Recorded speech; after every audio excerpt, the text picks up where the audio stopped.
So you spoke about Cootie, right? And you had a friendship with him of some sort. And that whole thing when you were telling him, oh, this country's about to turn black supremacist, what was his reaction when you said that to him?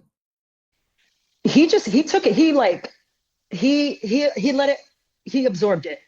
That's the kind of person he is. He won't tell you you're wrong or this and that. Like, he'll listen to you, which is probably why he could be around someone like Kanye, you know? Um, but the thing is, we're seeing the effects of what I said back then. We're now seeing it.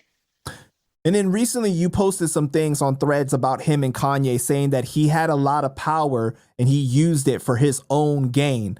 You said the industry friends that you have now don't want to fuck with you anymore. So what was that about specifically? I mean, I didn't even know this, but like I think it was like 2, 3 weeks ago, I saw this video of Kanye like ranting, and then he was like, "Fuck Cootie," because on that third episode, and mind you, when I watched that third episode, I was like, why would Cootie put that in there when Kanye lost all his motor skills and he started speaking gibberish? I was like, why would he even put that on there?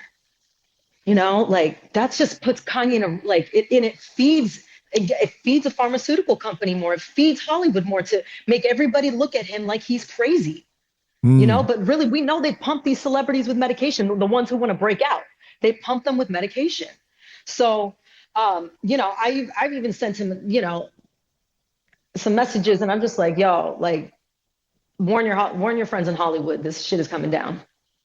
So do you guys still have a friendship or after saying those things or? I haven't spoken to him in a little bit. I'm pretty sure I can reach out. I just choose not to right now, But I mean, we'll see if it's meant for us to connect again in the future for whatever reason, it'll happen. But at this point, I feel like I planted the seeds in him that I needed to plant, because I did tell him at the time. I knew he had all this footage of Kanye, and he wasn't speaking with Kanye at the time. And I was like, you have a lot of power, Cootie. You need to use it. And shortly after that is when he reconnected with Kanye. Kanye had him come out, film. He was in China with Kid Cudi and all that. And then that's when Kanye signed off on the next Netflix deal for him.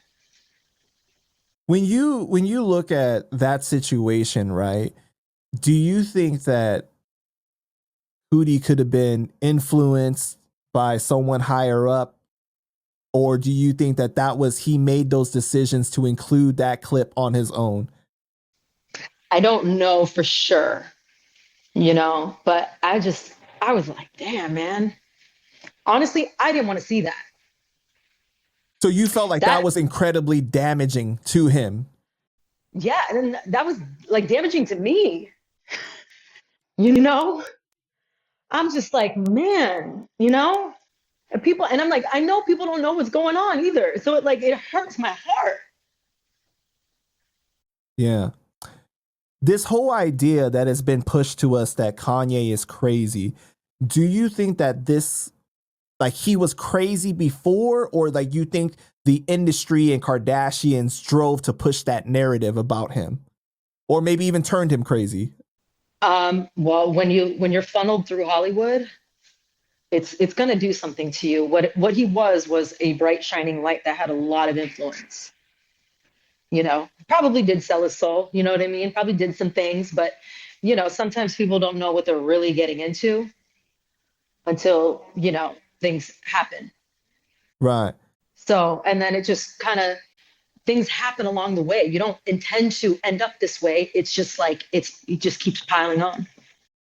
Because when with what you're saying right now, right, it kind of reminds me of how, like, and I'm not saying this is about Kanye, but in general, it seems like a lot of people initially it's easy to make that first decision. What, you're going to promise me fame and money, and I'm not even really thinking about what's going to happen besides that.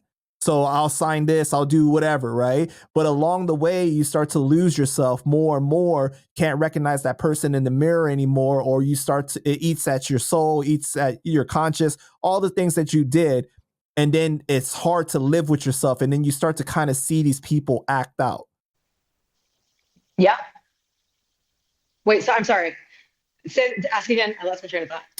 What I'm saying is that, you know, in the beginning, it seems like it's easy to sign off on, if you're going to promise me money and fame, I'll do whatever to get Oh yeah, out yeah, of yeah, yeah, yeah, my yeah. current situation, right? Not thinking what the future may look like as a result of me making this decision right now. And so Hmm. along the way, whatever, you sell your soul, you do some things that don't really coincide with your true beliefs, but then it starts to eat at you over time, and then to, you know, compensate with that, people start to act out, and like you start to see it in the media. Yep. And the celebrities that you see that want to break out are the ones that are having a hard time, you Right. know?